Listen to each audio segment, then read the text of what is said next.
tentando-o no edificar. Agora veja os versos 23 e 24. Depois de lida a cópia da carta do rei Artaxerxes, perante Reum, Sinzai, o escrivão, e os seus companheiros, foram eles apressadamente a Jerusalém aos judeus, e de mão armada os forçaram a parar com a obra. Cessou, pois, a obra da casa de Deus, a qual estava em Jerusalém. Isso até o 2º ano do reinado de Dário, rei da Pérsia. A palavra diz que inimigos se levantaram para impedir a obra de reconstrução do templo. É preciso entender que o Senhor, Ele sempre está fazendo algo para que a sua glória, ela seja conhecida aos olhos de todos. E assim era a reconstrução do templo naqueles dias. O templo, naquela época, era o lugar da habitação do Senhor. Então diz a palavra que alguns inimigos se levantaram para impedir a obra de reconstrução. E aqui é preciso entender que inimigos sempre se levantarão para impedir a manifestação da glória de Deus. Em todo o tempo e em todo lugar, inimigos sempre se levantarão. E a palavra que diz que esses inimigos, eles eram externos. Eles não eram do povo. Eles não estavam no meio do povo, mas eles eram de fora. E a palavra vai dizer que eles agiam trazendo debilitação ao povo. Eles agiram trazendo inquietação. E até mesmo eles usaram a força do braço e a violência para impedir a obra de reconstrução. Nós precisamos atentar para essa realidade, porque naquilo que nós intentamos fazer em prol do reino e da glória de Deus, inimigos se levantarão. Pessoas que são de fora, pessoas que não têm a visão do reino, pessoas que não compreendem a glória e o intento do Senhor. E muitas vezes eles se levantarão. Mas eu não quero me ater tanto a estes, mas eu quero que você possa pensar comigo acerca daqueles que muitas vezes eles estão no meio do povo e também são não daqueles que reconstroem, mas daqueles que impedem a reconstrução ou o avanço do reino. E quem são esses? A palavra do Senhor nos declara. Ageu falou sobre eles. São aqueles que desanimam pelo pouco progresso. Você já parou para notar que muitas vezes nós intentamos algo no nosso coração, e quando esse algo não sai exatamente como planejado, como esperado, isso traz um desânimo sobre nós? E se nós prontamente não atentarmos para essa realidade, o desânimo ele pode nos abater. O desânimo ele pode nos impedir de prosseguir, de avançar. E assim foram alguns no meio de Judá. Diante do pouco progresso que havia em Jerusalém, eles desanimaram.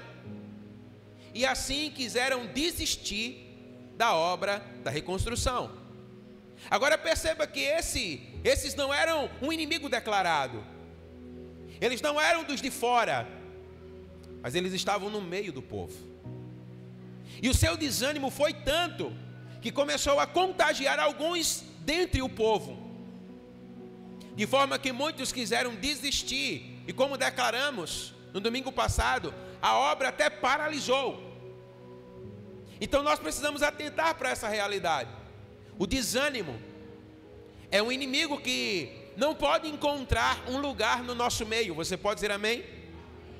Existiam aqueles que se viram desanimados, mas existiam aqueles também que agiram por meio do egoísmo.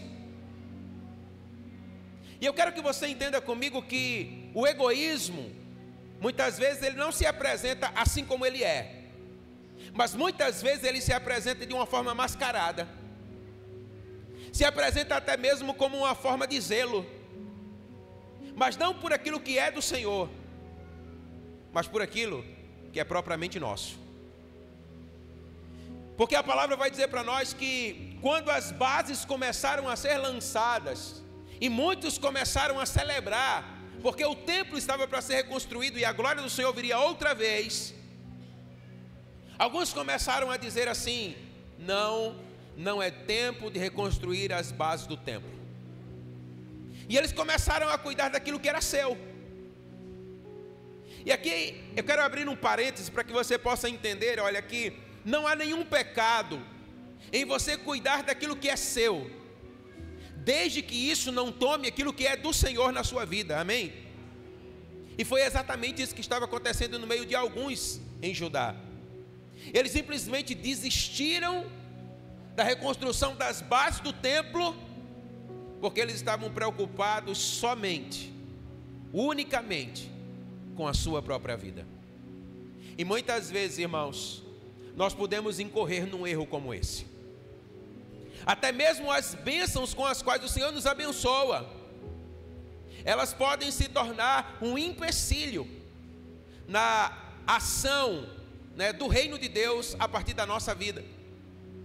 E esses homens, eles considerando aquilo que era propriamente seu, eles desistiram da reconstrução do templo. E a desculpa era: ainda não é tempo em que a casa do Senhor deve ser edificada. Mas olha que parece que, ironicamente, era tempo deles se empenharem na sua reconstrução, naquilo que era seu, mas não naquilo que era do Senhor. E nós precisamos estar atentos a isso. Nós não podemos permitir que absolutamente nada possa impedir o avanço do reino e da obra de Deus. Você pode dizer amém? Então a palavra diz que Ageu, ele animou o povo com a palavra de Deus.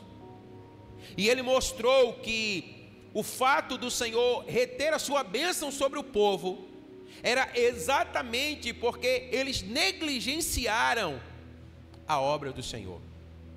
Irmãos, todas as vezes em que nós negligenciamos a obra do Senhor, o Senhor retém a sua mão sobre nós. Ao passo que quanto mais nós nos doamos pelo reino, quanto mais nós fazemos pelo reino, mais a mão do Senhor é estendida sobre as nossas vidas, amém? Então perceba que quando as obras, a obra de reconstrução, ela começou a ser feita, alguns homens quiseram impedi-la. Alguns que eram inimigos declarados, que eram de fora, e que se levantaram até com a força do braço, com armas e com violência, para querer impedir a obra de reconstrução do templo. Mas também existiam alguns no meio, que talvez nem tivessem uma intenção clara de parar a obra, mas foram responsáveis por isso. Eles pararam a obra porque eles consideraram mais o que era seu, mais do que aquilo que era do Senhor. E o que eu quero que você pense comigo hoje é: quem nós somos? Nós somos dos que ajudam, ou nós somos daqueles que paralisam a obra do Senhor? A palavra de Deus também vai dizer para nós que alguns homens se levantaram para sustentar a obra. Você pode dizer amém? Esdras nos fala sobre eles. Esdras capítulo 5, verso 2. A palavra diz assim, Esdras 5, 2.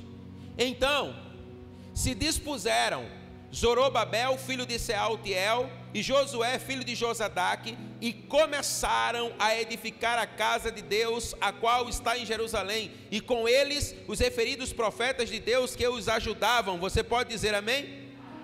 Perceba que enquanto alguns paralisaram, enquanto alguns não deram continuidade à obra de reconstrução do templo, a Bíblia diz que Deus levantou alguns para levarem essa obra adiante. E dentre eles a palavra destaca Zorobabel e Josué. E esses foram como que motivadores para a reconstrução do templo. Enquanto muitos diziam, ainda não é tempo, ainda não é tempo, ainda não é tempo, Josué e Zorobabel se levantaram e lançaram as bases do fundamento do templo. Eles se levantaram e disseram, sim, é tempo de reconstruir o templo do Senhor, amém? E a palavra de Deus vai dizer para nós lá em 1 Coríntios capítulo 12, verso 28, que o Senhor deu profetas, que o Senhor deu mestres, segundo o seu coração, para operarem no meio do povo.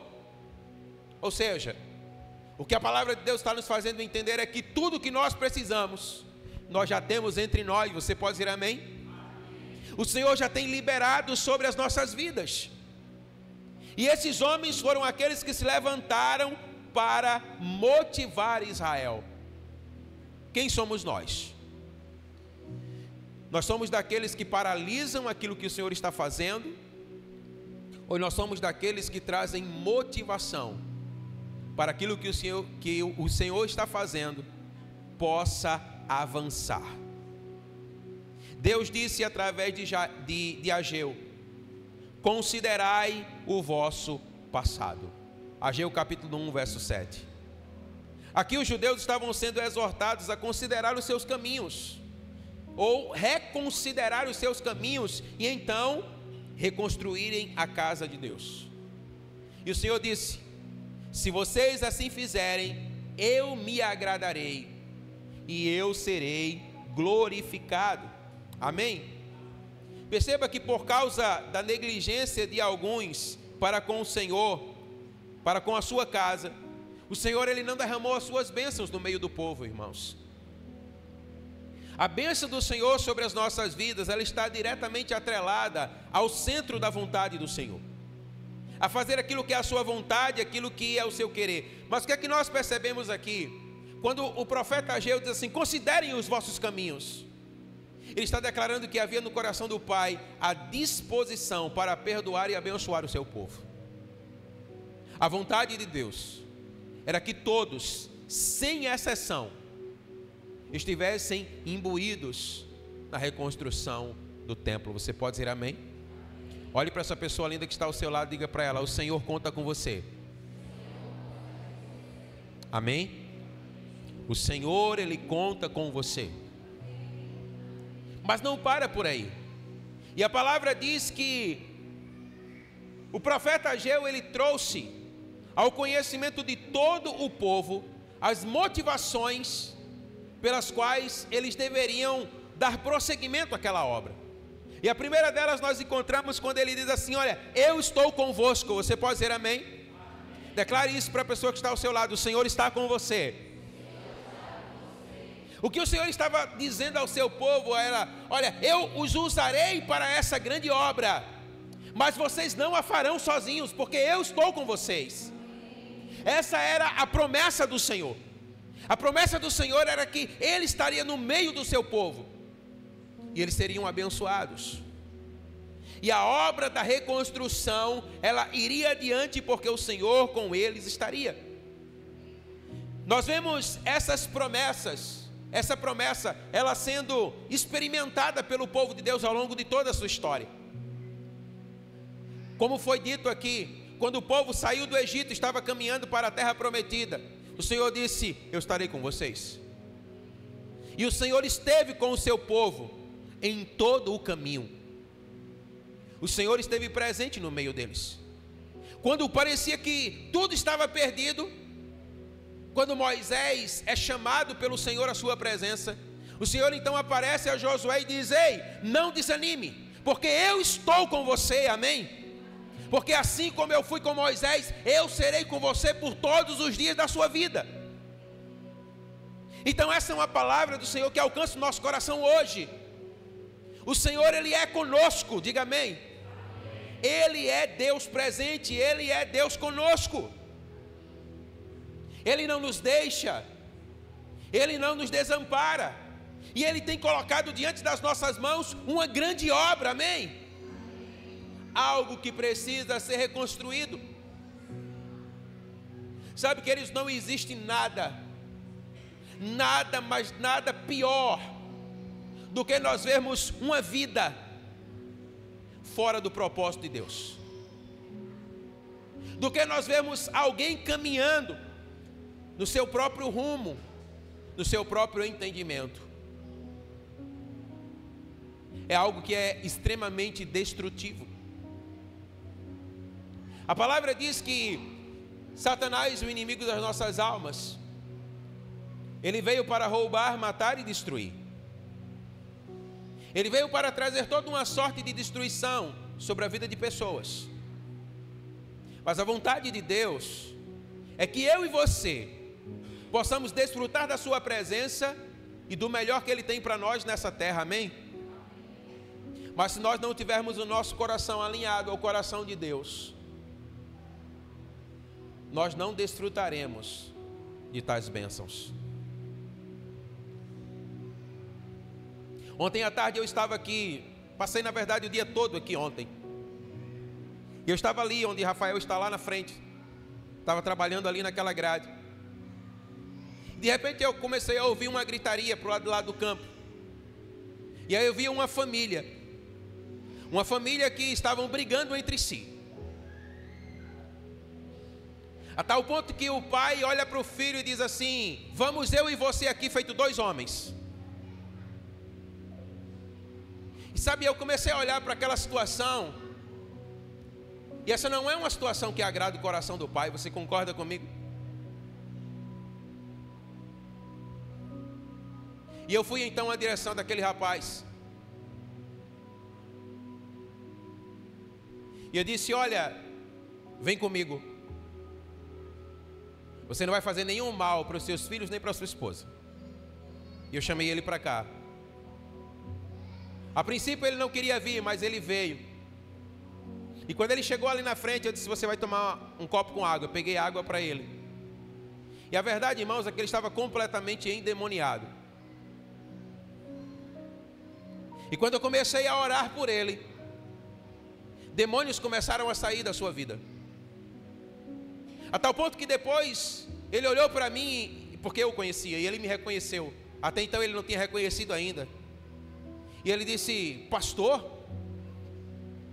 Eu disse: eu mesmo. Ele disse: olha, o senhor é um homem de Deus. Eu digo: você também é. Porque nós precisamos enxergar as pessoas, irmãos, não com os nossos olhos, mas nós precisamos enxergar as pessoas com os olhos de Deus. E o Senhor vê cada uma dessas pessoas como pessoas que são amadas por Ele e que foram projetadas para estar na sua presença, amém? Então a palavra de Deus, ela está declarando para nós que Ele está fazendo algo. E Ele conta conosco para que essa obra de reconstrução possa alcançar a vida de todos, amém?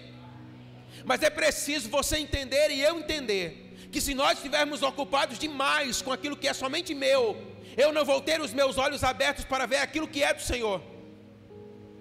E talvez eu vou olhar e vou achar que é só mais uma família que é vítima das drogas, da bebida, ou seja lá do que for.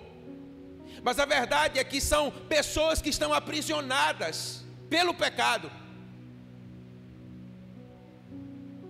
E nós temos uma promessa de libertá-las. Agora, para isso, eu preciso ter o coração do Pai. Para isso, eu preciso estar empenhado em reconstruir as bases do templo.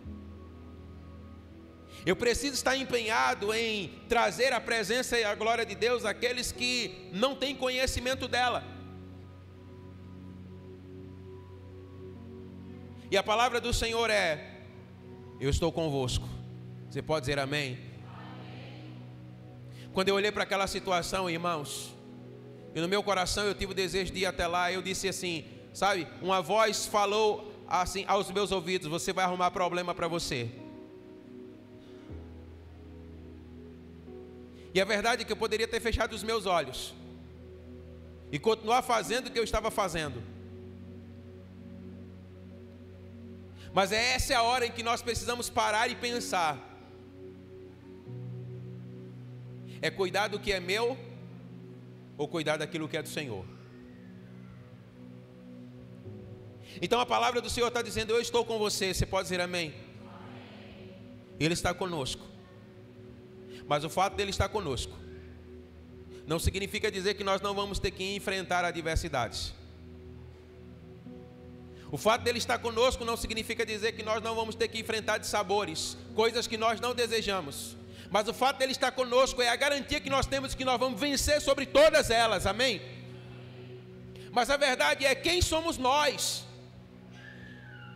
Nós somos daqueles que ajudam ou daqueles que criam problemas? E o Senhor também disse: sejam fortes. Você pode dizer amém?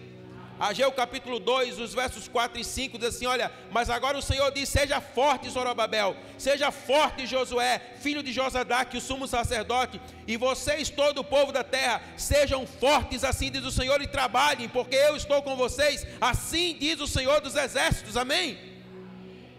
Porque enquanto Zorobabel e Josué se levantaram, e aqueles que ouviram a voz do Senhor se levantaram para reconstruir a obra do Senhor, o templo do Senhor, alguns se levantaram para querer a fazer parar. E o Senhor, portanto, disse: sejam fortes, porque eu estou com vocês, amém? Sejam fortes e trabalhem, porque a minha mão estará sobre vocês. Essas eram motivações que o profeta Ageu estava trazendo ao conhecimento do povo, que eles precisavam ter conhecimento para que então pudessem avançar. Foi então que o Senhor trouxe uma promessa, e a promessa foi: a glória da última casa será maior do que a primeira. Diga amém.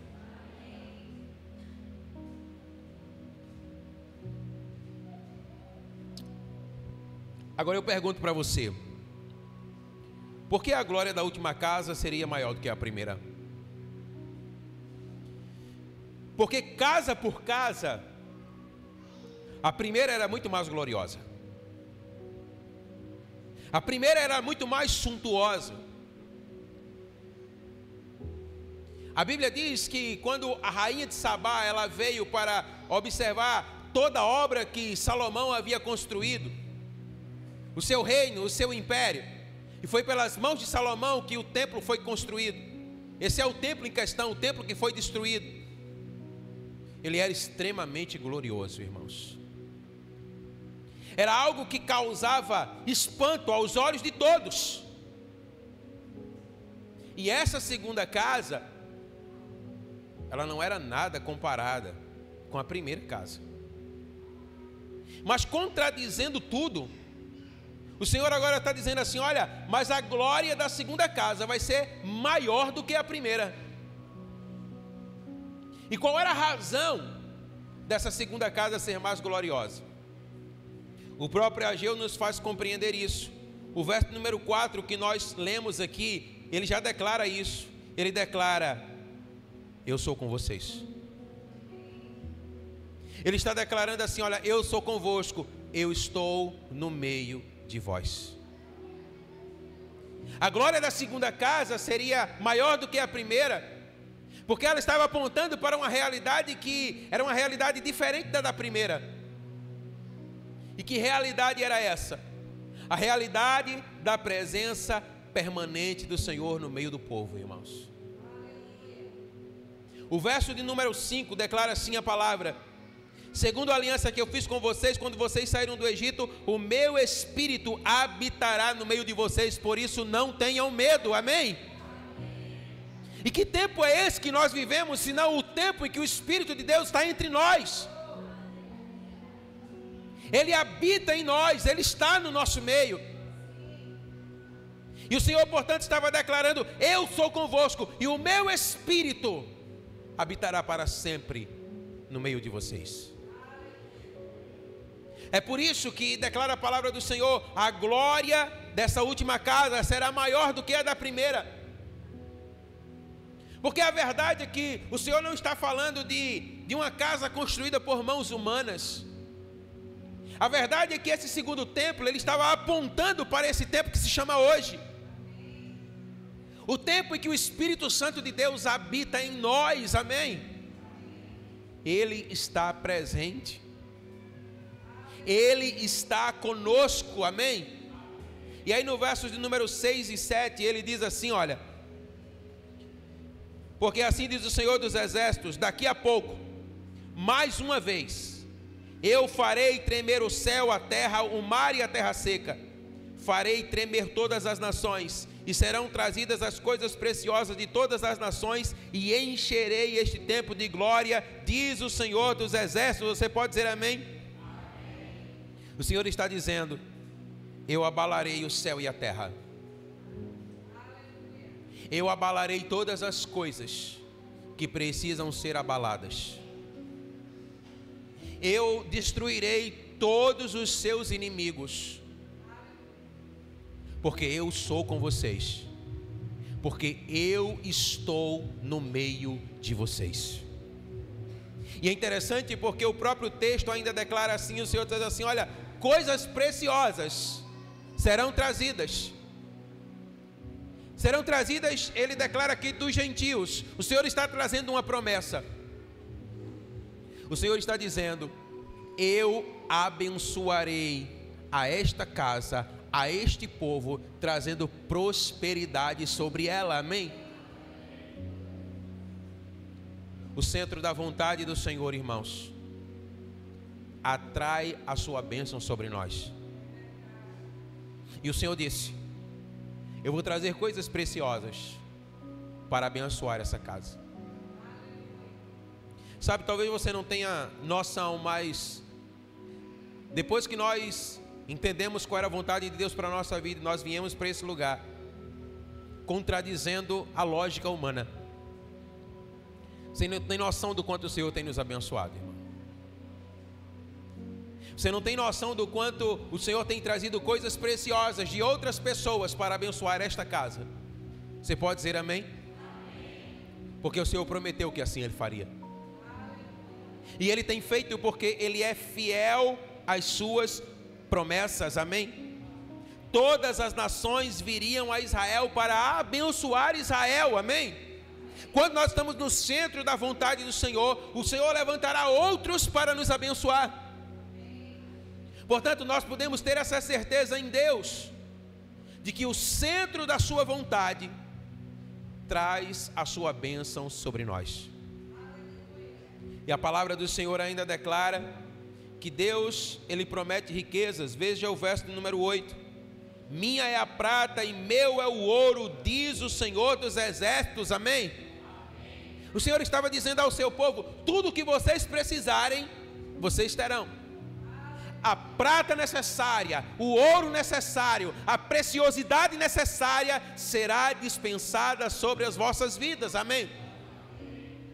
A verdade, irmãos, é que nós não podemos e não devemos nos mover segundo aquilo que nós entendemos que podemos, mas nós devemos nos mover sempre pela direção e pela voz do Senhor. E o Senhor disse: a prata é minha, o ouro é meu. Tudo o que vocês precisarem, vocês terão, amém? Essa é a palavra do Senhor para as nossas vidas. Tudo o que nós precisamos, nós já temos. Mas talvez você possa olhar e dizer assim: não, pastor, nós não temos. Talvez você possa não ter em sua posse, mas o Senhor já tem liberado para nós, amém? E no tempo certo, segundo a necessidade, o Senhor levantará e enviará aqueles que virão para abençoarem o trabalho das nossas mãos, amém? E o Senhor disse no verso de número 7: a minha glória vai encher essa casa. A minha glória vai encher essa casa. Essa é a maior necessidade que nós temos, irmãos. É a necessidade da glória. É a necessidade da presença do Senhor. Sim, é verdade que nós intentamos, nós desejamos no nosso coração que pessoas possam encher essa casa, e elas virão, amém? E elas virão. Mas o que nós mais precisamos é da glória do Senhor. E o Senhor, Ele prometeu: por vocês andarem na minha presença segundo a minha vontade, eu encherei esse templo com a minha glória, amém? E sabe uma das coisas, ou uma das marcas que testifica a glória do Senhor no nosso meio? É a paz. O verso número 9 diz assim, olha: A glória desse novo templo será maior do que a do primeiro, diz o Senhor dos Exércitos, e neste lugar eu darei a paz, assim diz o Senhor dos Exércitos. A paz é como um sinal, é como um sinal da sua presença, é uma marca da presença dele no nosso meio. Sabe quando você está aflito, atribulado, preocupado, receoso, e uma paz invade o seu coração? É a presença do Senhor em nosso meio. E ele disse: eu lhes darei a minha paz. Essa casa será cheia da minha glória, e eu lhes darei a minha paz. Muito mais adiante, disse o apóstolo Paulo: por isso, meus amados irmãos, sede firmes e inabaláveis, ou constantes, e sempre abundantes na obra do Senhor, sabendo que no Senhor o vosso trabalho não é vão. Você pode dizer amém? Amém. Então fica de pé aí no seu lugar e olha para essa pessoa que está ao seu lado. Aponta um dedo de profeta e declara para ela, diga assim: meu irmão, seja firme e constante, inabalável, sempre abundante na obra do Senhor, sabendo que no Senhor o seu trabalho ele não é vão. Amém? Aleluia! O seu trabalho não é vão no Senhor, e ele encherá essa casa com a sua glória. Amém? Então, em nome de Jesus, vamos nessa hora adorar, vamos nessa hora profetizar e vamos declarar essa verdade bendita da presença e da glória do Senhor enchendo essa casa, em nome de Jesus.